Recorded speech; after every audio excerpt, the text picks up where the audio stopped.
Mr. Jonas Hertel, Mr. Kamal Singh, Mr. Kshetrapal, Dr. Smita Girija, our guests from partner universities from abroad, Mr. and Mrs. Rai, dear students, colleagues, ladies and gentlemen. Welcome to the closing plenary session of this International Conference on Responsible Management, Education, Training and Practice. We have been singularly lucky to have some excellent speakers, and also we are going to have industry captains in this session to address us.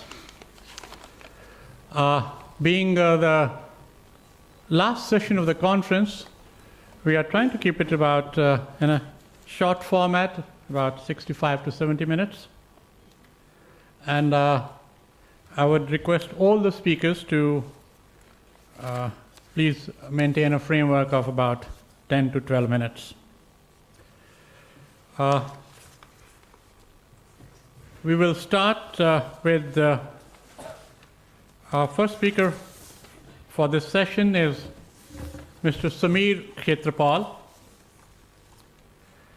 from McKinsey & Company. McKinsey doesn't need any introduction. They are the last word on advising corporates, NGOs, and government. Mr. Kshetrapal is an associate partner in outsourcing and offshoring practice in Delhi office of McKinsey. He has been with McKinsey for almost 5 years, and during this time he has worked with more than 30 different companies and BPO providers in Asia, Europe, and North America. His primary focus is in the area of operations strategy, designing shared services network, and driving transformation in existing centers. He is also part of the core leadership of the Process 360 service line, proprietary operations benchmarking to implementation toolkit. Prior to joining McKinsey, Mr. Kshetrapal was with Genpact for over 5 years, and he received his MBA from Indian School of Business, Hyderabad in 2002. Now I would request Mr. Kshetrapal to please deliver his address. Mr. Kshetrapal.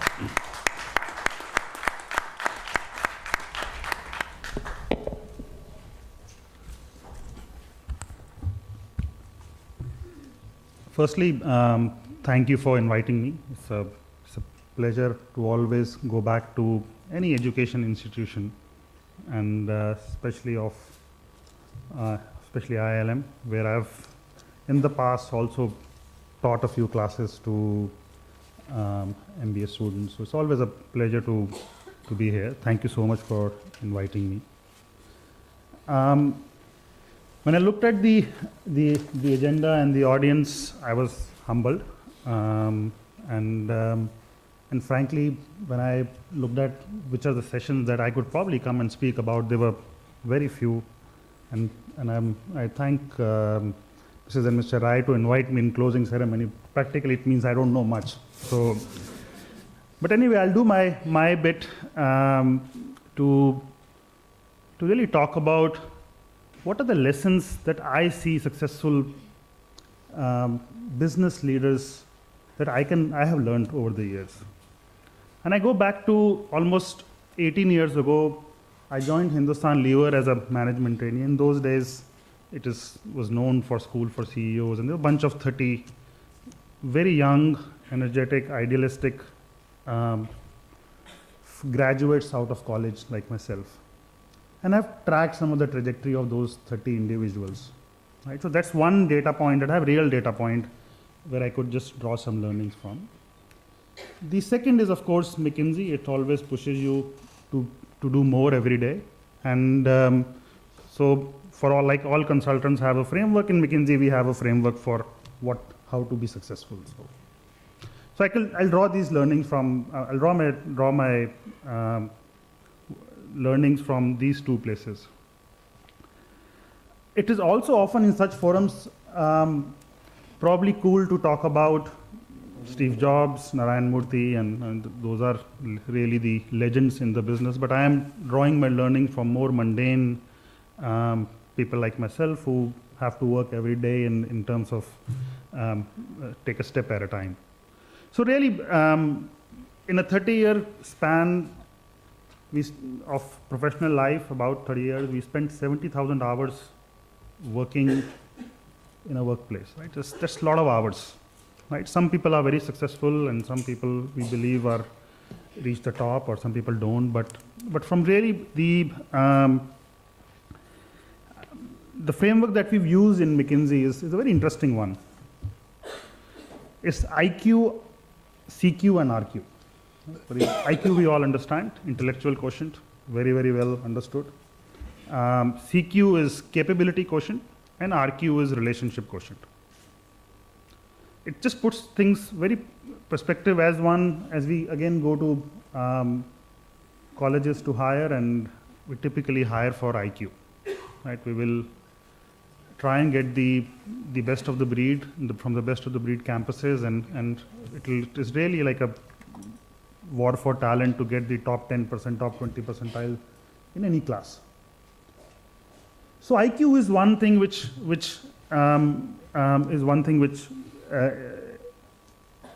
we typically hire for, right? Over the years, we solve, and when I even go back to my HLL days,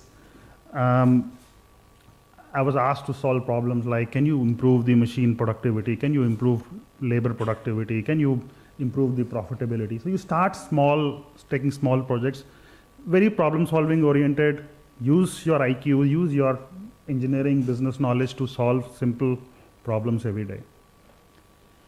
As you do that continuously over a period of 3 years, 4 years, 5 years, you start developing certain capabilities which are what I call a certain knowledge base, and that's just what CQ is. So people start coming to you for pattern recognition. You no longer need data to solve problems. You use your experience to solve problems, and that's where more and more problems more and more people come to you, and you start coaching and become more of a capability leader.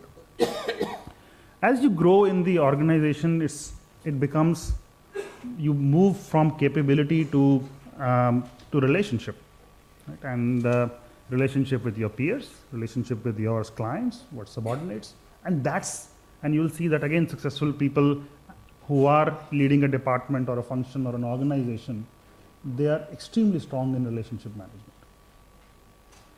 So in fact, one of my mentors at McKinsey, or the person who hired me, and first day he told me, Samir, there are only two things that matter in life: what you know and who you know. So, and I look at it after about 18 years of my professional life, I think it is a lot about the capability quotient and the relationship quotient. I think that's one learning that I have picked in, and just to highlight the point on, it's very intuitive, both capability and relationship quotient.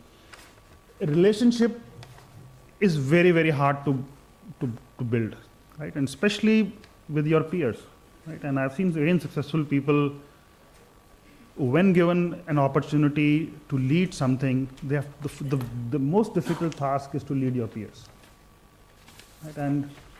And it just takes so much effort, genuine time to really build relationship with the peers for them to really accept you as your leader.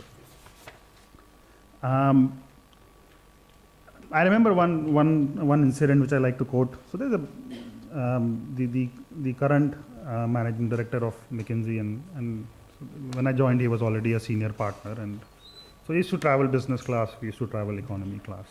But whenever he used to travel with the teams, he would travel economy class. He will make sure that he's sitting right next to us, right? And that meant a lot for me as an individual, that here is someone who's taking a 6 a.m. flight in the morning, could have been more comfortable, probably has more things to manage, but he takes time to to come back, sit with me in economy class, and really, and it's not about work. He will really understand, Samir, what do you want to do? What book are you reading? So what did you do over the weekend? So every time he calls me now over the weekend for work, I never refuse his call. So I think that's where you start building the relationships. So so that's one framework that we've used in McKinsey is with clients, with my peer group, and also with some of the new members in McKinsey's IQ, CQ, RQ. Now, when I look at my class at Hindustan Lever's, bunch of 30 very, very bright, I don't know how I got into it, but when I look at the other 29, and just to give some of the profiles, there is a JE rank 2, he comes on CNBC every day, he heads equities for Credit Suisse. There was one gentleman, came from a very humble background, ICW rank 1, CA rank 1, and CS rank 1. I think there are very few people who are in that pedigree at that age. So when I look back again, how those 28, 29 are faring, I think three things that stood out for me in some of the more successful ones. These three things are, to strike oil, you have to dig deep, right? And they were relentless in taking a unit and staying with it. One example is somebody built the cheapest cement plant in India, and it took him 4 years to build the cement plant, and by really cutting down the cost by 35-40%. A cement plant on average would cost about 1,500 crores. Another gentleman who now heads Lifebuoy as a brand globally, he grew the market share for a Lifebuoy from 36% to 40%, and market shares are very difficult to change in a short period of time. So it took him 5 years to do it, right? So really it was about going deep, staying the course. It was not about I launched 2 products, I expanded to this country. That was not. These are all anecdotal stuff that we like to share in our resumes and party lines, but really people who've kind of transcended and been more successful have dug their heels and been at a problem for over a period of 4 or 5 years. You don't build successful careers by switching, by moving from one department to another. The second learning that I saw was the sharpening of the saw, and it's a phrase from Stephen Covey's book, but I genuinely believe in it, and in my own life I've tried to follow that. When at Hindustan Lever was about to head a plant, I quit and became a student at ISB. I joined GE from there, and when I was about to become a vice president, I quit and became an associate in McKinsey. So really, I think it was reinventing yourself, sharpening the saw, was something which, going back to the school, staying connected with the community, your own alma mater or other educational institutes, reading, of course. I don't do too much, but at least I've observed that some of the more successful people are voracious readers. 6 a.m. in the flight, you would see some people playing Angry Birds on iPad, but you will see some others also buying a book and reading a book.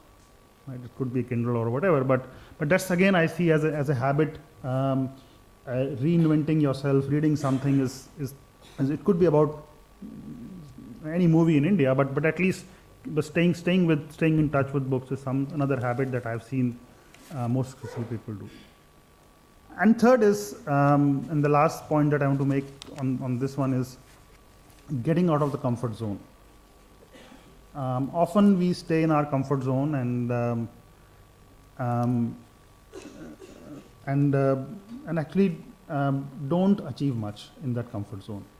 And if you really look back, and I look back to my life and ask the same question to young professionals who joined McKinsey, when was the time you really you look back, when was the time you really enjoyed, you had fun working or doing something?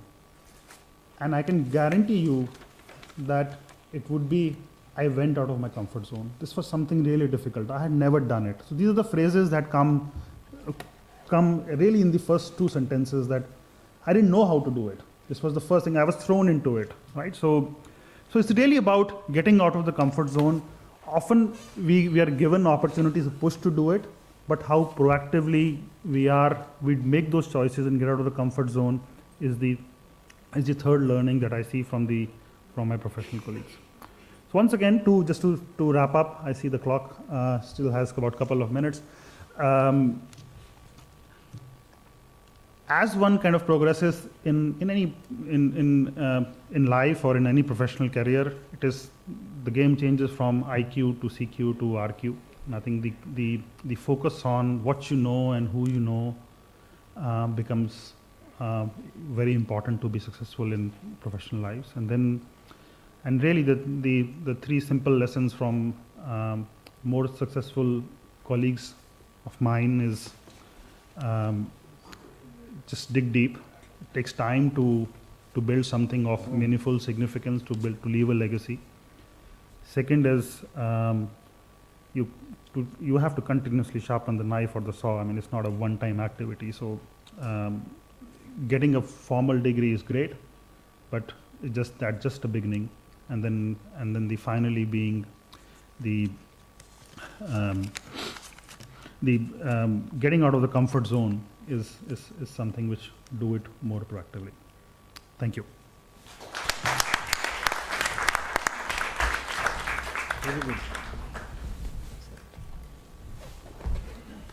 Mr. Kitswal, thank you for an excellent address, for sharing the DNA structure of McKinsey & Company, and the way you delivered it, it will stay with all of us for the rest of our lives. Thank you very much. Really appreciate it.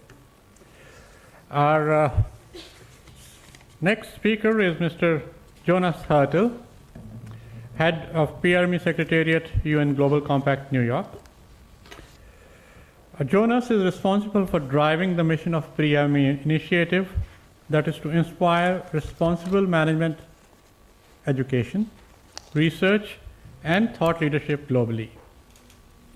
He provides global leadership in bringing together good practices in implementing the principles of PRME and UN Global Compact. Prior to starting on this assignment, he was the coordinator of UN Global Compact's networks in Latin America, Africa, and Middle East. Mr. Jonas also worked as a research analyst for the German Public Broadcasting Service, Rundfunk, I don't know whether I pronounced it correctly, and he holds a master's degree in European Studies from Hamburg University in Germany. After that, he was a Fulbright scholar, through which he completed his MSc in Global Affairs from Rutgers University in USA. Mr. Jonas Hertel.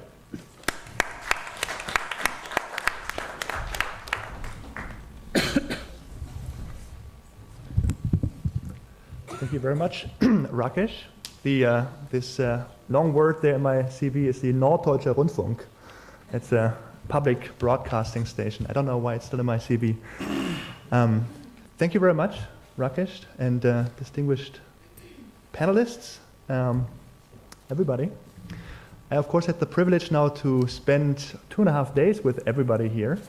So it's great to really have gone through this entire session. So being here part of the last session gives me the privilege, of course, of having listened to everybody who has been here prior to this closing session. So I have a little bit of an advantage in comparison to my fellow panelists. So I won't go much into detail about kind of repeating what has been said, but I wanted to use the minutes I have to reflect a little bit about what I think I've heard. And obviously it's my reflection, and everybody else will have many different impressions. So this is the caveat. But I think why I want to do that is because yesterday when we started out with the opening session, we invited everybody to step back a little bit from your day-to-day role and think about the challenge that we are facing when we talk about sustainable development. And this is a big word, and we have heard so many different aspects of sustainable development, the challenges, but also the opportunities that come with it, and how it is relevant for companies, how it is relevant for management, schools, and institutes on a global, on a regional, and here, of course, in the context of India. So I won't go into detail, as I said, but just to remind you of some of the aspects we've talked about. I mean, there was yesterday in the evening the aspect of gender equality and how it is relevant in the context of a corporation to look at gender equality, women empowerment as a topic. We talked about this morning about consumption on a global, but also here in the Indian context, and what it means to look at sustainable consumption patterns in face of, or in light of these sustainability challenges. We looked at pedagogies, we looked at responsible management education as topics and how to include them. So there were a lot of different aspects that we talked about and we all thought about and we heard about and we asked a lot of questions. So where does it all leave us? I think obviously at the very bottom of it is that we are more and more aware that there is a balance that we have to find between this challenge when it comes to development in a resource-restrained world that we live in. And I think this is really at the basic of it. But we have heard from many of our fellow speakers that depending on which part of the organization you are in, if you are the CEO, if you are the manager, if you are a professor, if you are the leader of a management education institution, you will have to find different answers to answer that question, where that balance lies and what your contribution can be to help sustainable development happen. So there is no all size or all fits, I mean, an answer that fits all of these answers with one single answer, but you have to find the answer to it depending on where you are in the stage of your life. But coming to a very kind of, I mean, more action-oriented point, I think this is really what I want to send as a message here throughout my last part here, is I think we want from the side of the UN, from the side of Prime, from the side of Global Compact, invite you to take personal responsibility in as much as you can. And I know we have students, we have faculty members, we have corporate representatives here, we have people from in the leadership positions of management schools. So there are many things or many positions that you represent. But I think quite honestly there are three things you can do depending on no matter where you are. And I'm landing now this from another scholar. I mean, everybody has cited a lot of people here. I'm citing another person, a German scholar, Otto Hirschmann, who in 1970 wrote about what you can do in any situation. And there are basically three answers or three actions you can take. And the book that he wrote back then in 1970 is titled after these three choices. It's called Exit, Voice, and Loyalty. So in face of the challenges we've pointed out that we have in front of us when we talk about sustainable development, you have, number one, the choice of exit. So you can just try to exit the situation and close your eyes. Well, hopefully this is not the message that you have taken away here, and this is an option that you will not take. But it's an option. Secondly, loyalty. You can stick with the current pattern and be a good foot soldier and try to go along. And of course, in many cases, this is the easy and also sometimes the right thing to do. But I think hopefully many of you have gotten the message that in face of the challenges we've put out in front of you, you will tend to go maybe for choice number 3, which is voice. And voice, I think, is not just action. It is taking, action, of course, in a reflective manner, but raising your voice when you, in your personal capacity, face a challenge that you can address and that you can help to address, sometimes collaboratively. You can't always do it alone, and that's hopefully a second message that came out here. So if you choose number 3, this option of voice, how can Prime, how can the UN Global Compact help you? And I think we can help you, and hopefully you've also gotten that message. So if you think you are, now I'm narrowing it down to If you represent or if you work in a management education institution, be it a business school, be it a university, be it an institute, what can you do? And this is really the message I want to send to you now in my last minutes. I think Prime can provide you, as I said yesterday in the morning, really with a change framework. So if you get to work already in a school that is part of the Prime initiative, you are in the lucky position that you can take your school's commitment and engage around that. If you're not in a position, then maybe make the case to your faculty members, to your fellow students, to your administration to get the school on board of Prime. It is an invitation from the side of the UN for any institution of management education in this world. So once you have signed up, then there's more to do. And we've heard also about some of the activities that can come through. So if you are a student, you can get fellow students together, and we have heard some of the activities that some of the students in this room here are doing. So do something together with students. It could be an environmental impact assessment. If you represent a faculty, or if you represent faculty, and many of you are faculty here at ILLM, you can come together in your different groups and discuss how does the curriculum in your institution can be aligned with sustainable development. And I know already lots of this is happening, and Prime provides a continuous improvement framework where you can do more over time. If you are in the administration, well, you can go out and see that you find fellow schools or fellow institutions that are aligned with this mission. If you find those who are not yet part of it, invite them. I think in the very end, it comes down to personal responsibility, and we've heard about this also throughout the different presentations. So I think it starts obviously with each one of us, and so a personal commitment and living up to your own words should be the start. Looking forward, as I said, you're all invited to join the Prime Initiative, the UN Global Compact Initiative, and engage. It's a partnership where it lives from the engagement of all of you. I want to point out two more opportunities going forward because, as it so happens, today my boss, UN Secretary General Ban Ki-moon, is supposed to arrive in India. And I know he has two messages here in India that are really close to his heart, and I want to just convey that because I've read his words, because before he went to India, he gave a press briefing 2 days ago in New York before he came here. So he has two topics that are really close to his heart personally, but also to the UN in general, and that is the topic that we've talked about throughout these 2 days, which are the Sustainable Development Goals. He will talk very adamantly, hopefully, about this today and tomorrow at the Vibrant Gujarat Summit, and he will also be in Delhi here on Monday.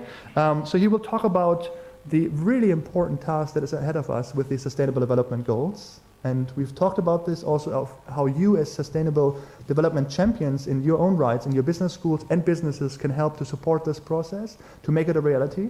This is generally an invitation not just to governments, but it is really also relying on everybody's input. And secondly, very close to his agenda right now is also the topic of climate change. And we have not talked so much about this here throughout the couple of days, but this will also be a message he will send. To all of you who are part of the Prime Initiative, I invite you to come back to upcoming meetings. In New York, we will meet with the global meeting and at the end of June, 23 to 25 June. So if you're interested to further engage, that's an invitation. And then towards the end of the year, we are meeting with the Asian business schools. So not just India, but Asia, up to Japan on 27, 28 November. Here back in India, actually, at Goa Institute of Management. So I've heard it must be a beautiful place, so I invite you also to join us if you're interested more in the Asia perspective of Prime. Other perspectives are obviously available throughout our communications, and our website gives you plenty of more opportunities. So with that, I leave it. I want to thank ILLM again. Rakesh, I think you have done a great job here. Your team has done a great job. Mr. and Mrs. Rai for hosting us here. All the faculty members, all the students, all the guests, international and national, and anybody who has stayed through these 2.5 days and really has been here for the 2 days, because for your stamina to stay in here and really engage with us. So thank you very much. I hope you have gained some insights, and I wish you a very good rest of the Saturday and a good weekend. Thank you very much.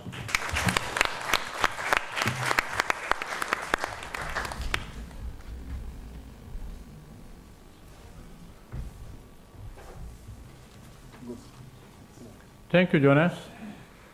I can assure you that you have one of the probably most ardent believers of PRME in our chairman, Mr. Narai. So he has really kept the momentum on absolutely full swing all the times.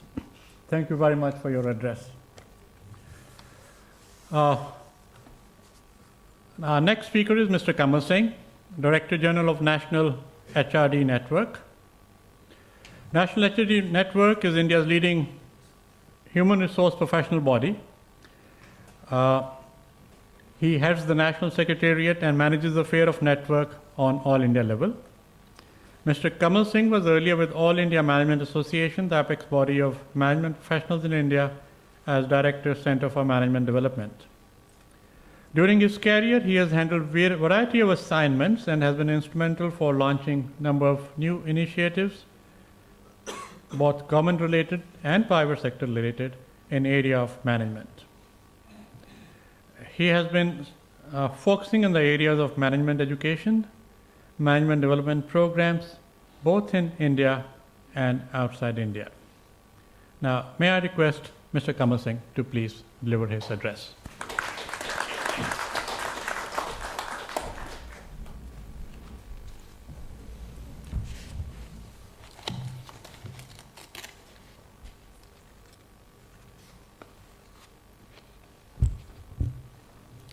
Thank you, Professor Chaudhary, for your kind introduction.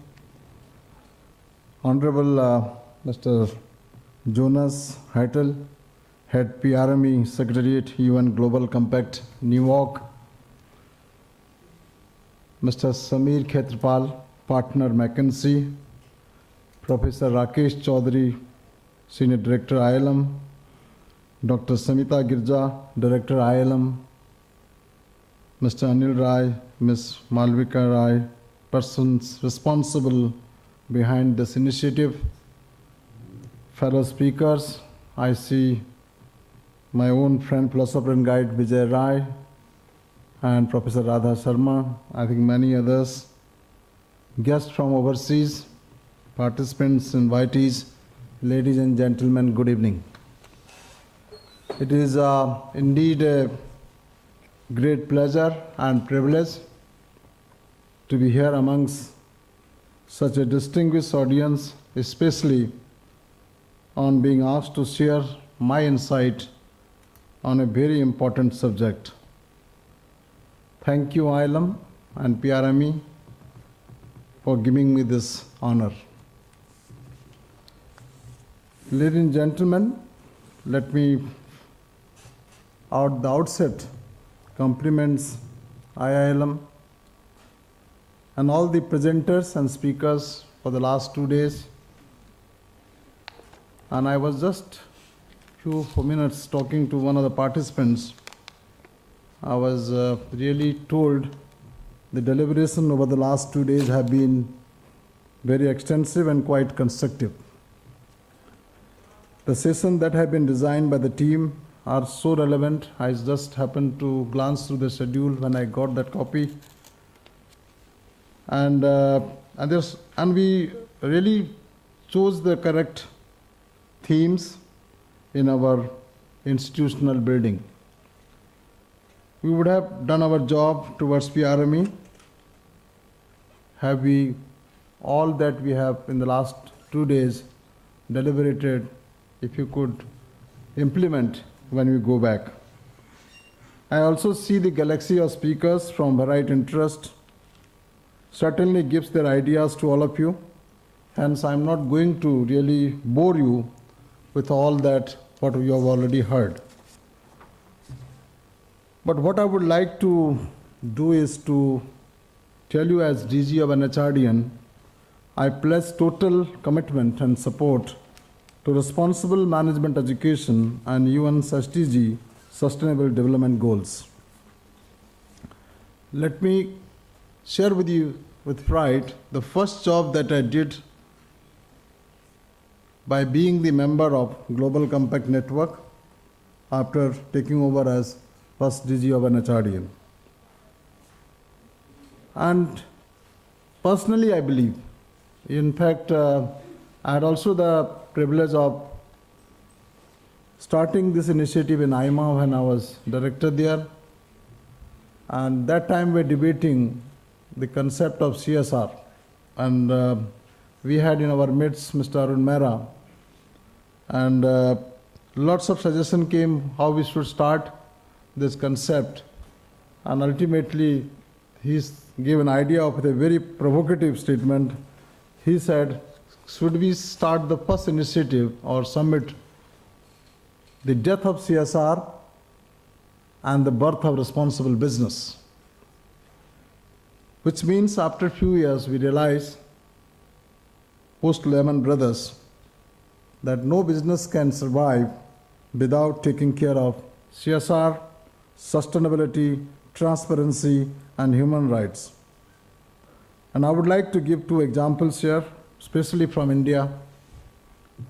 Look at the company Tata, Mahindra Group, ITC post 1994, L&T. Why they survived or why they have made a mark? You can easily make out these companies have something special in them. And if these companies succeed, it is important for us to align our education with those requirements of industry. Even you look at institutionally, why Indian Institute of Science, XLRI, Vikram Bhai Space Center, or TIS for that matter, have become sustainable institution and have been contributing significantly towards the competitiveness of our Indian people, as you have seen over the years. To my mind, I think no business can succeed if your principles are not in place. And what better opportunity we could have when the principles that we always get taught in our classrooms. I did similarly some when I was doing my part-time MBA from FMS Delhi University. Therefore, the business education cannot be good unless it is aligned with society. It is simply sustainable value creation in financial, social, environmental, and ethical spheres. Or simply to be not to be, I think if you look at it at your own individual level, how you can good to yourself, how you can good to your organization, how you can good to your society as well. If you look at broadly the principle that Global Compact advocates, or even PRME for that matter at management education space, has simply that message that if you can be good to yourself, can you be good to your organization, can you be good to your society? Since the inception of the United Nations Global Compact sponsored initiative, Principles for Responsible Management Education, PRM, in 2007, there has been debates leading to a consensus that sustainability must be incorporated into management educations. I understand that Global Compact has started PRME chapter, which has been signed by more than 700 B schools, I guess, across the world.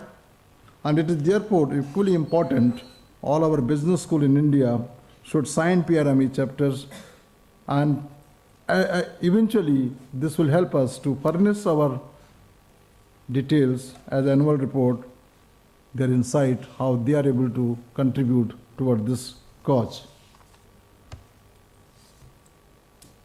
This particular conference, I am particularly happy that the agenda that you discussed, session by session, and the ways to incorporate SDGs into management education is something that I would like to personally share with you from one closed door initiative that we have done in National HRD Network. The HRD network started one initiative called Ranking of Business Schools. And we said, rather doing all the business school ranking, let us do that much which you can deliver and do it robust and credible. So we picked up top 50 business schools of India. And post this ranking, and Mr. Vijay has been part of this advisory committee, we did a survey. We found that these 50 business schools had not only had some awareness about the subject that we are talking here, but most of them have also realized that PRME is a must towards becoming top business school on sustainable basis. You'll be very surprised to hear, with business accessibility in the last few years, particularly downturn, the attraction for the management education in India has been as not much as it was earlier. And you are already aware that many business schools simply closed down, and we found that business schools who have no idea about how to teach management education but are into the business of management educations. They teach ethics, they teach values, they teach a number of things, but when it comes to applying those principles to themselves, there is hardly any relevance to that extent. And if you go beyond 50 business schools in India, you find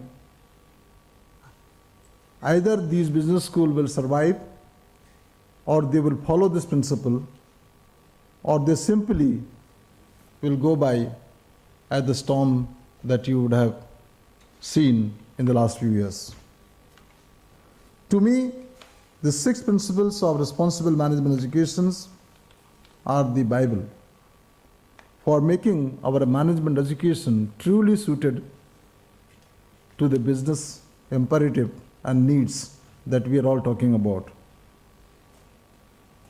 And I personally believe if you want to really make our manager truly global, truly sustainable, truly world class, I think we have to really get them imbibed right from when they get inducted into the management education for PGDM or MBA for that matter. If they recognize this issue, when they get awareness about these concerns, be sustainability, be environment, be ethics, I think we will be preparing them for a better tomorrow. And I take this opportunity as DG and HRDN to reinforce the responsible management education as a prelude to responsible business wherein lies the future of global sustainable growth. And we need continuous experimentation, innovation, and learning to transform constructs of management educations. My colleague Vijay Rai has been a very important player, both in industry and academic. I think if you just before over a cup of tea were talking about how an HRDN, how we can really put this one-liner, that are you the member of this? Perhaps we could have done our bit to reinforce that yes, it is important to abide by these principles. Responsible management education will have to go beyond all boundaries to embrace sustainability at the heart of its being. I'm not really an expert, but merely a student of responsible business because I believe so. And personally, the management education will have to be determined to become the change that we want to create in our society. And if you look at the institution like ILM, who are leading by examples to promote PRME, I think it itself is a case study how it has in few years created a brand among all the business schools. But we need to have more and more institutions supporting PRME and in practice and in deed. We must at this conference, as it has already concluded, create an enabling environment for PRME to be embraced as the only way to deliver management educations. And I can only assure you, as NHRD and as the apex body of HR profession in India, stand committed to support and facilitate this great initiatives. Before I conclude, I must thank ILM, PRME, for giving me this opportunity, because at this point of time everybody wants to leave. I just thought I will only reinforce what is significantly important for all of us. Even out of the 6 principles, we are able to start with 2 or 3. I think we could have done justice to attending of this conference. Believe me, whether you like or do not like, if you follow this principle, you will survive and do well. If you do not, it's a matter of time. In the race of becoming the best, you will soon find nowhere. So with these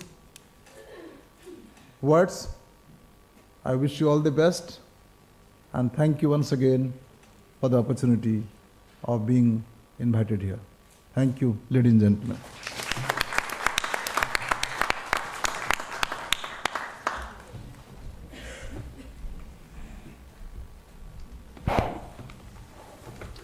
Mr. Kumar Singh, thank you so much for sharing the significance of principles for responsible management education. We really appreciate it. Thank you again. Ladies and gentlemen, now I would request my colleague Dr. Smita Girija to give a quick overview of the 2 days sessions. Thank you. Dr. Girija.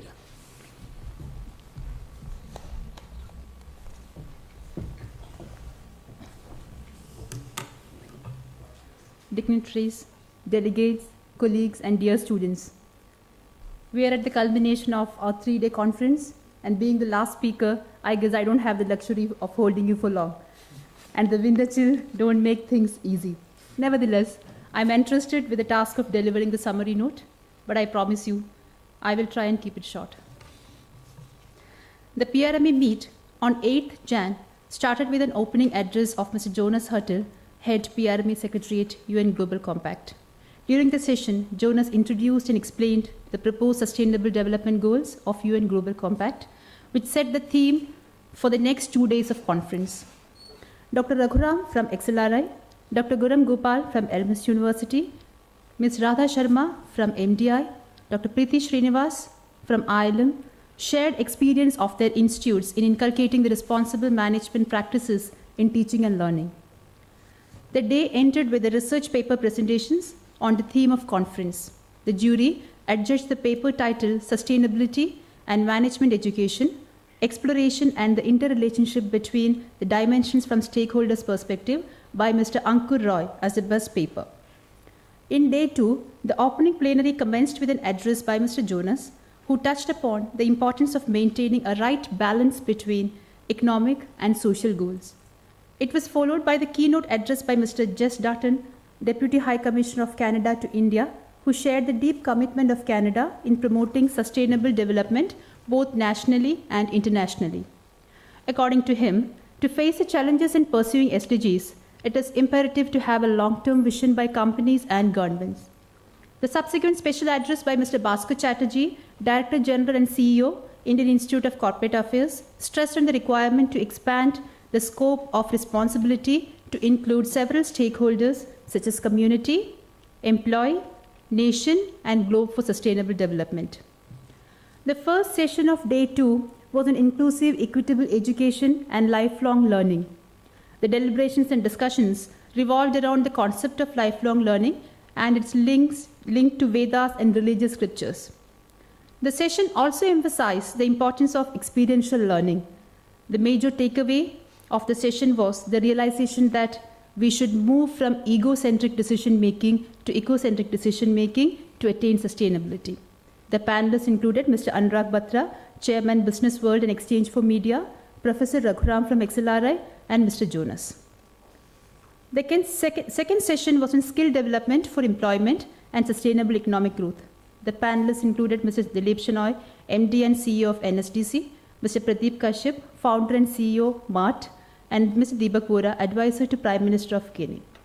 According to Mr. Shenoy, today there is a wide gap between the format of education system and the job requirement and the need of the hour is to focus on skill development.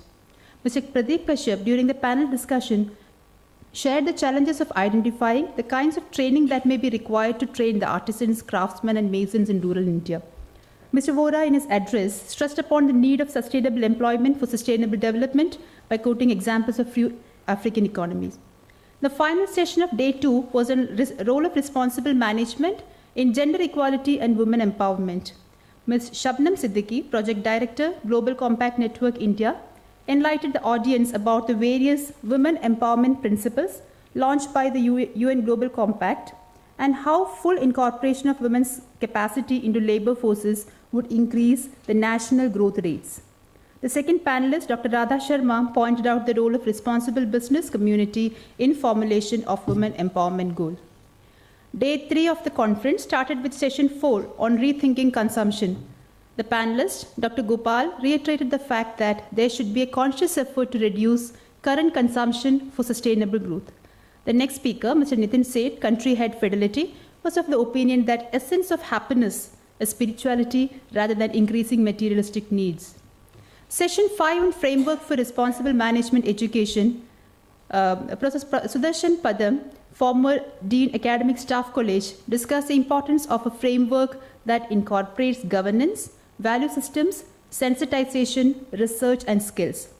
The views were recorded by Professor Balram IM from IIM Calcutta, who, by taking the example of supply chain management, reiterated the role of research, practice, and education as the main components of responsible management.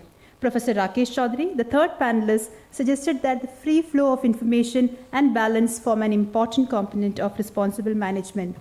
The last session saw deliberations on training and sensitization for responsible management.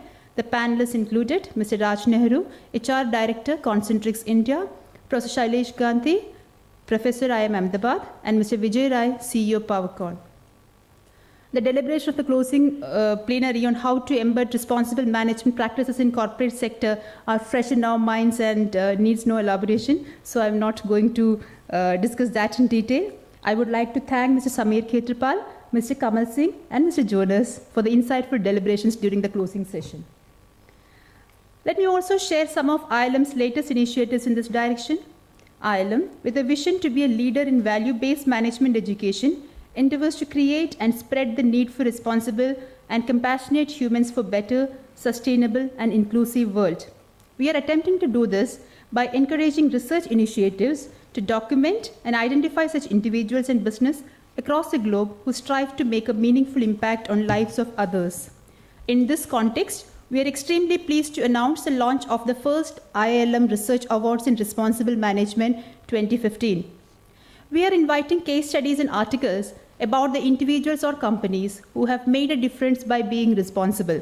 The title for the first edition of IILM Research Awards would be A Life of Significance, Leading Responsibly, The Way Forward for a Sustainable and Inclusive World. The best case study and the article will be awarded $3,000. One presenting author will be sponsored by IILM to present the case and article during the third IILM International Conference on Responsible Management Education, Training and Practice. With an objective to understand the responsible business practices among the top Indian organizations with respect to national voluntary guidelines and the other international best practices, IILM, with the support of Indian Institute of Corporate Affairs, has initiated a survey on responsible business practice among FE 750 companies. The survey is in progress and we hope to come up with the report shortly. I will also take this opportunity to announce the dates of the third International Conference on Responsible Management Education and Practice. The next conference will be from 7 to 9 January 2016. Looking forward to your wholehearted participation. Last but not the least, I express my gratitude to the management for the support and all my colleagues and students for their relentless efforts in putting things together to make this event a success. Thank you all.